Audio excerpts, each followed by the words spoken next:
96.5 radio नागरिक आवाज नागरिकको नागरिक मञ्च।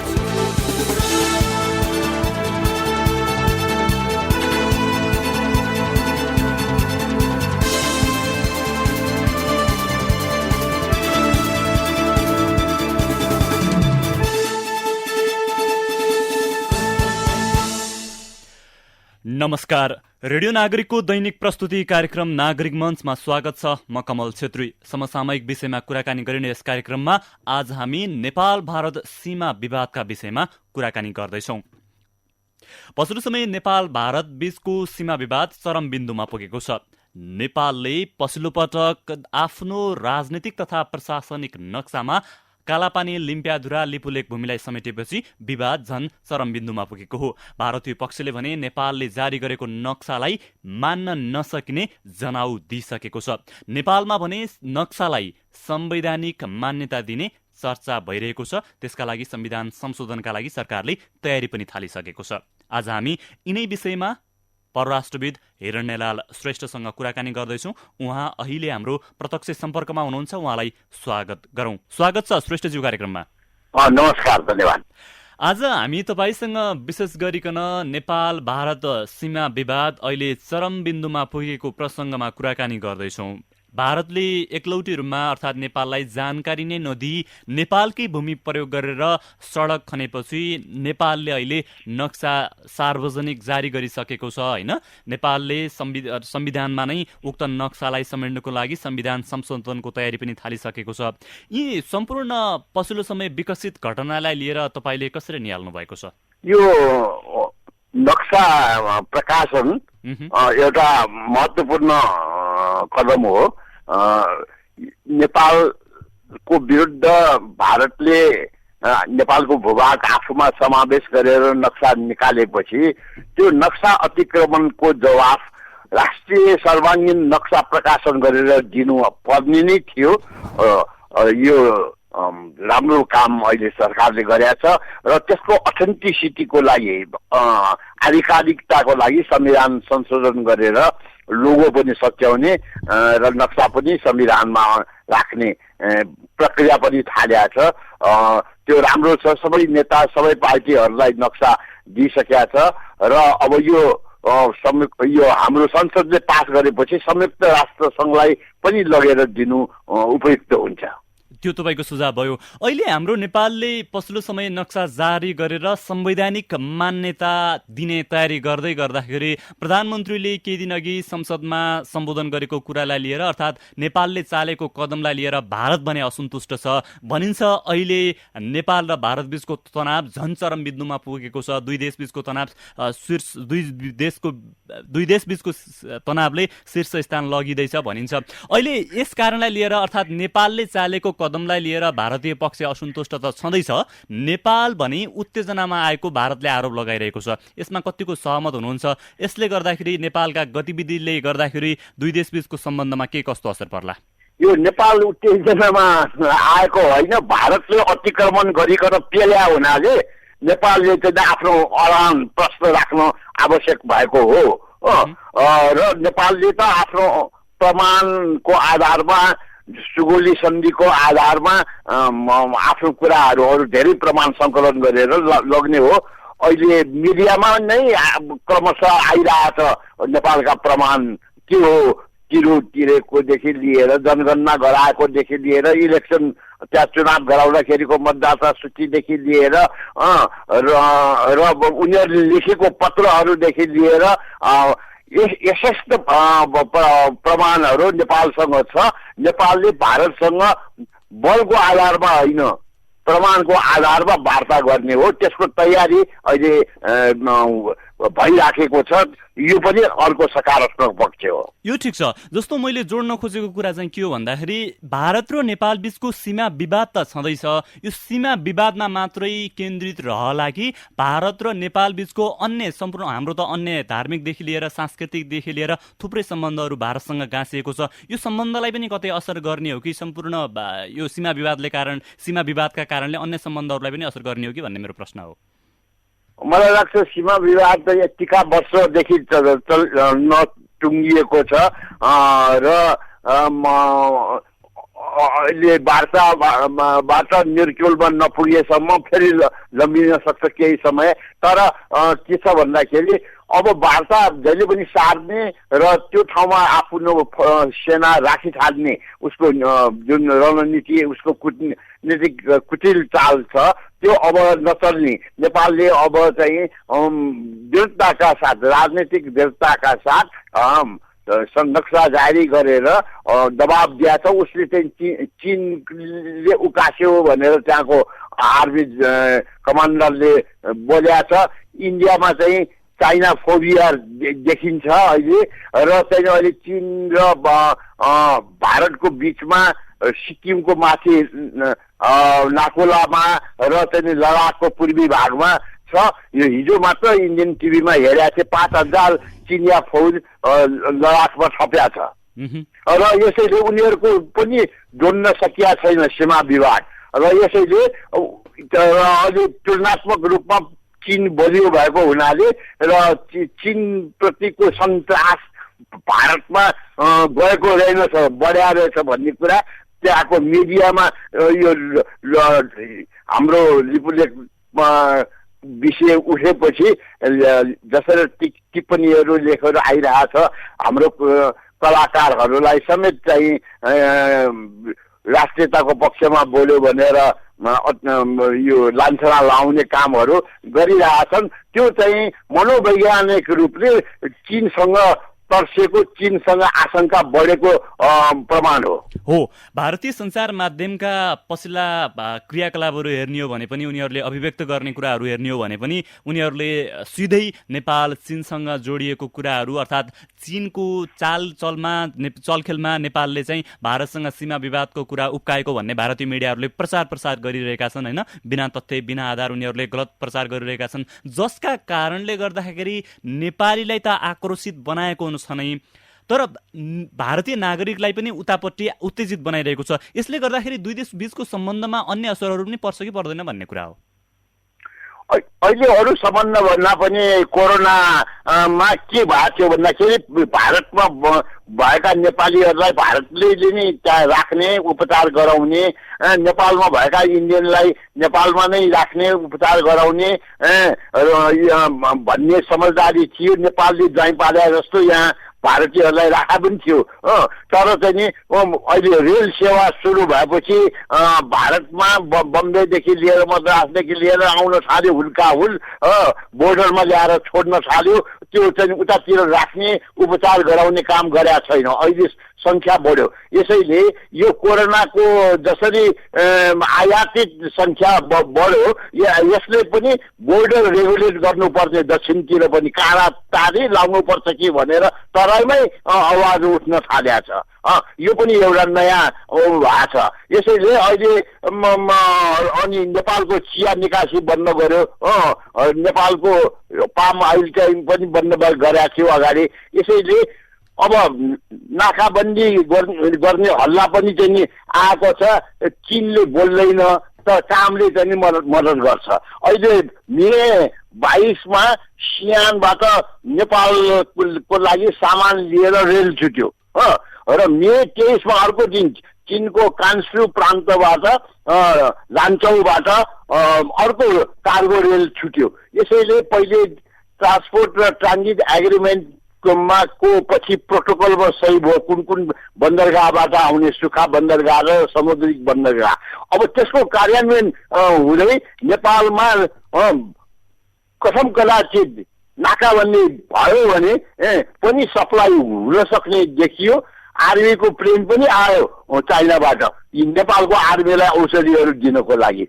यो पनि सिम्बोलिक छ। यसैले चाइना को यो नेपाल प्रतिको सहयोगात्मक गतिविधिले भारत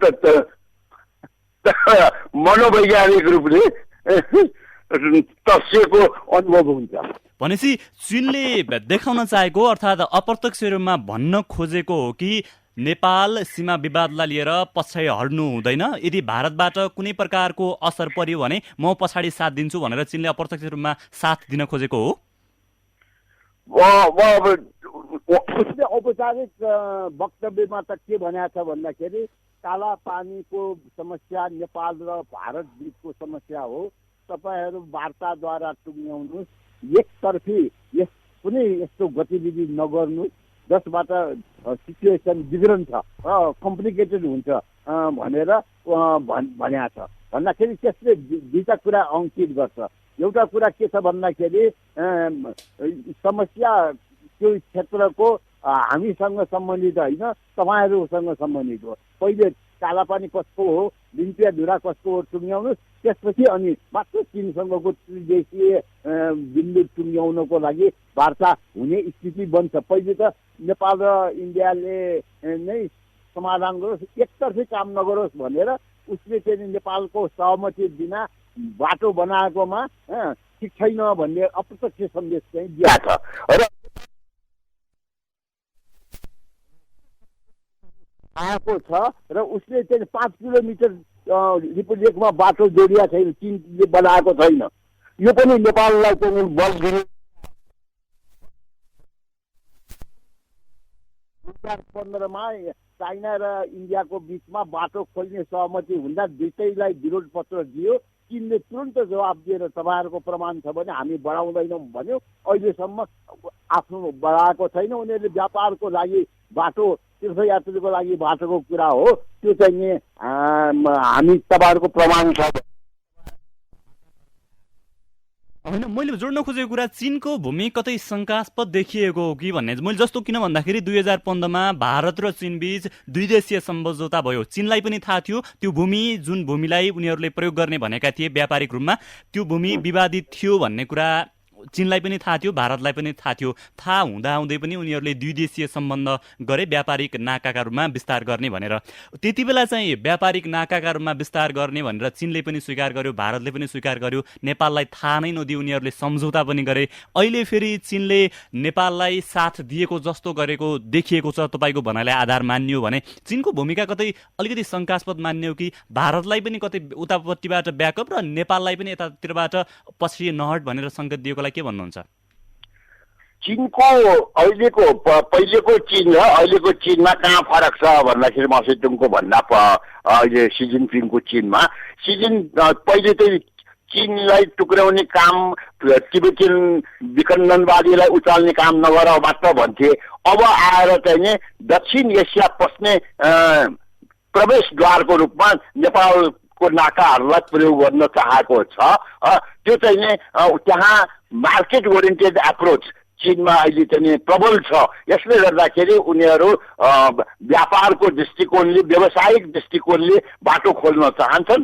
जहाँसम्म नेपालको प्रश्न छ, नेपालको बाटो खोल्ने हो भने नेपाललाई सोध्नु पर्यो, भूमि हाम्रो, स्वामित्व हाम्रो, लाल पूर्जा हाम्रो हुने गरिकन भारत चीन नेपालको त्यो कोरिडोर खुल्न सक्छ सेन्ट्रल एसियासम्म जाने त्यहाँबाट।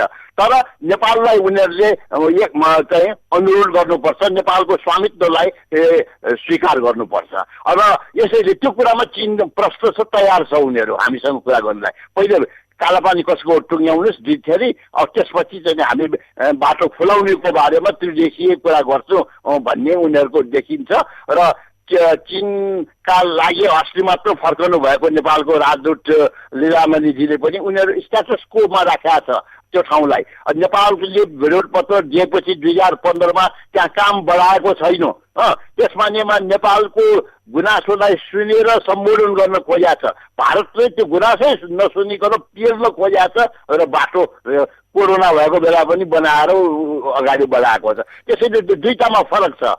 मैले यहाँनिर व्यापारिक स्वार्थ बाटो खुलाउने त युगदेखि, हजारौँ वर्षदेखि तीर्थयात्रीहरूलाई नेपालबाट जान दिएको। अहिले पनि त्यो उनीहरूको त्यो डोक्लाम पछि सिक्किमको बाटो बन्द भयो नाथुलाको, नेपालबाट सिमीकोट भएर यो जाने गरिरहेछन्।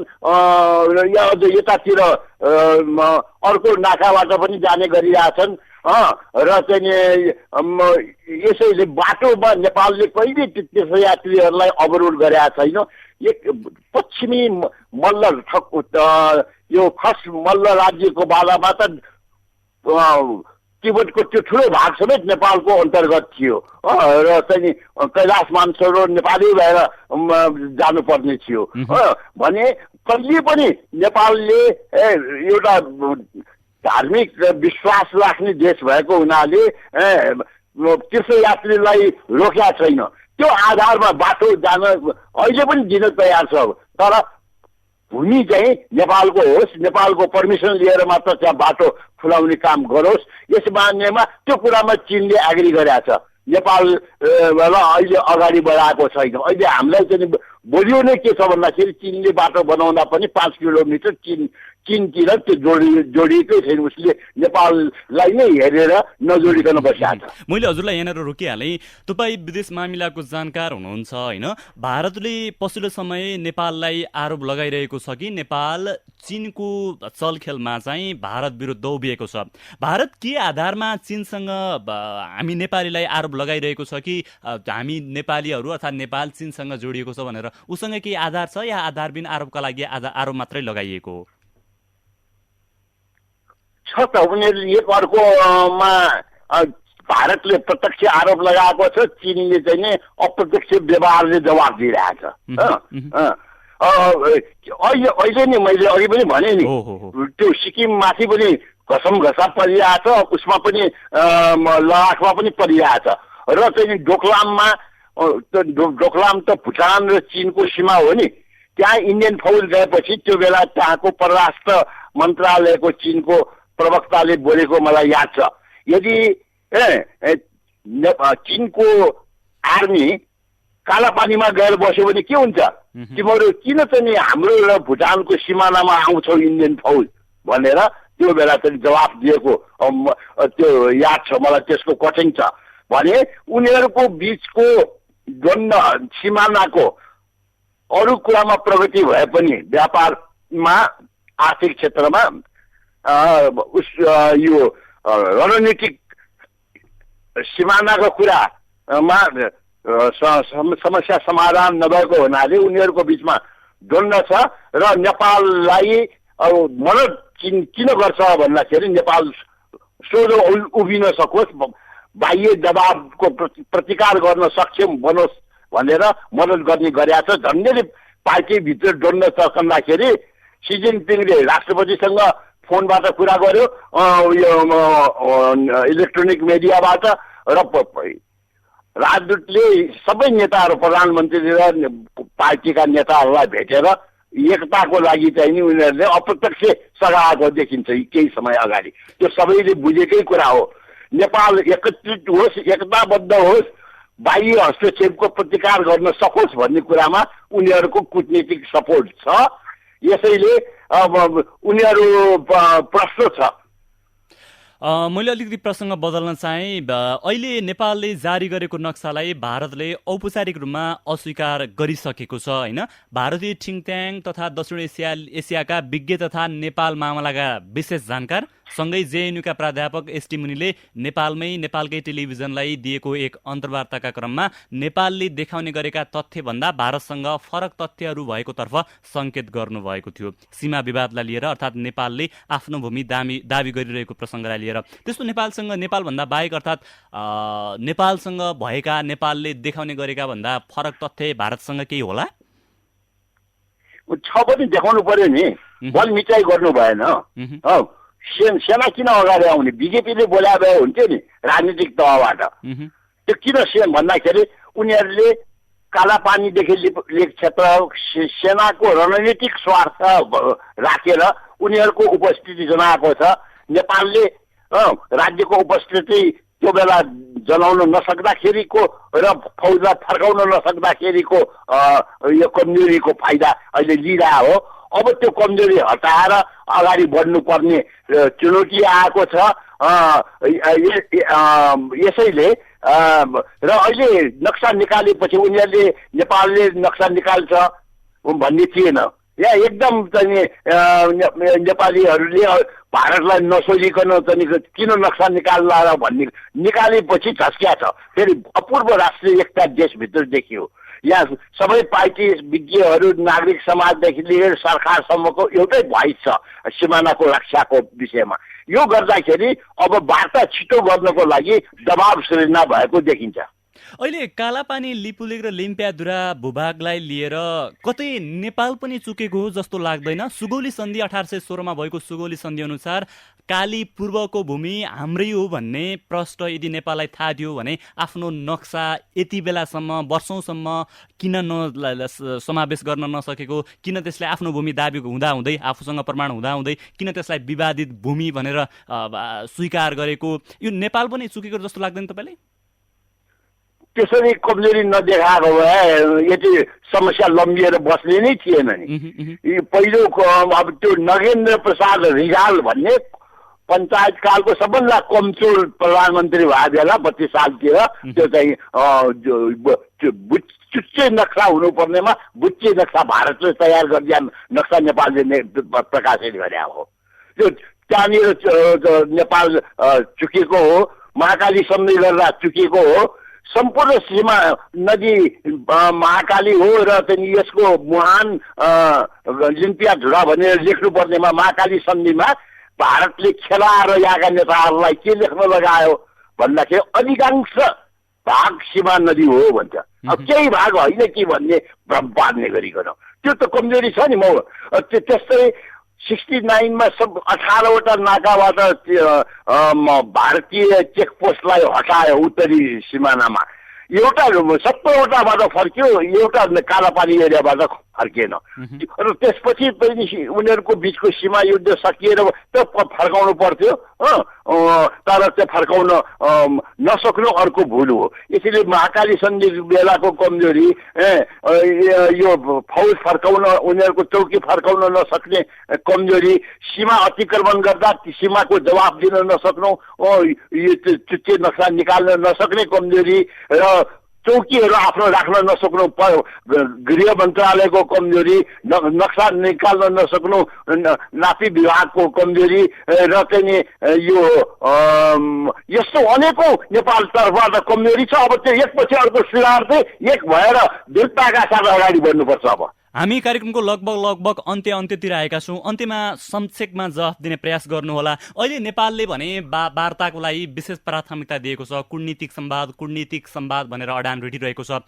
नेपालले चाहिँ वार्ताका रूपमा ऐतिहासिक दस्तावेजहरू, ऐतिहासिक नक्साहरू देखाउने तयारी थालेको छ। भारतले चाहिँ के देखाउन सक्छ? कि नेपालका केही कमजोरी देखाउन सक्ला या अन्य उसँग पनि केही कुराहरू होला? भारतले के भन्छ भन्दाखेरि हामीले 60 देखि बसेका छौँ भनेर यो बालमा मान्छे घरमा बस्छ, अर्काको घरमा बालमा बस्ने नै मालिक हुन्छ। त्यो त्यहाँ आएर त्यो बेला बस्यो होला, बस्नेमा त्यो भारतको हुँदैन। यसैले उसले चाहिँ बसाको हो। हामीले यति बेलादेखि बाटो बनाएको पनि धेरै वर्ष भइसक्यो, अहिले भनेर हुन्छ भनेर उनीहरूले त्यस्तो किसिमको तर्क गर्न सक्छन्। नेपालले सबै प्रमाणहरू जुटाएर चाहिँ वार्ताको टेबलमा यो सन्धिहरूलाई सङ्कलन गरेर र अङ्ग्रेज पालाको नक्साहरूलाई राखेर चाहिँ अगाडि जानुपर्छ। भारतले चाहिँ अहिले हामीले यो उपस्थिति हाम्रो त्यहाँ रहेको छ र यो भोग हामीले अहिले हालसा यो 60 वर्ष यता गरेको हुनाले हाम्रो हुनुपर्छ भन्ने तर्क गर्ला। 1000 वर्ष बसे पनि चाहिँ के छ भन्दाखेरि अर्काको जमिनमा त्यो मालिक त्यो फेरिन सक्दैन, किनकि सुगौली सन्धिको धारा 5 हाम्रो लागि चाहिँ ठुलो प्रमाण हो। र त्यसपछि नयाँ सन्धि भएको छैन उतातिरको सिमाना निर्धारण गर्ने। यसैले त्यही आधारै कायम हुन्छ।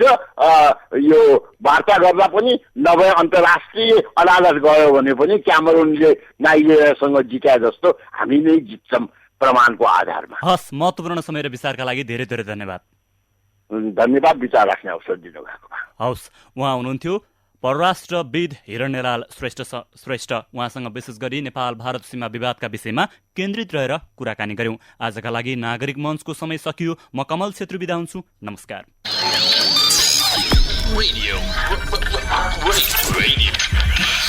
96.5 Radio Nagarik. आवाज नागरिकको. Isn't it amazing when the internet just works? For binge watcher to binge shoppers. For the dancing shoes to midnight truce. Speed the juice. For the weird poses and funny noses. Baking spaces to messy faces. We are Subisu Internet. Subisu, gig fiber, exceeding expectation.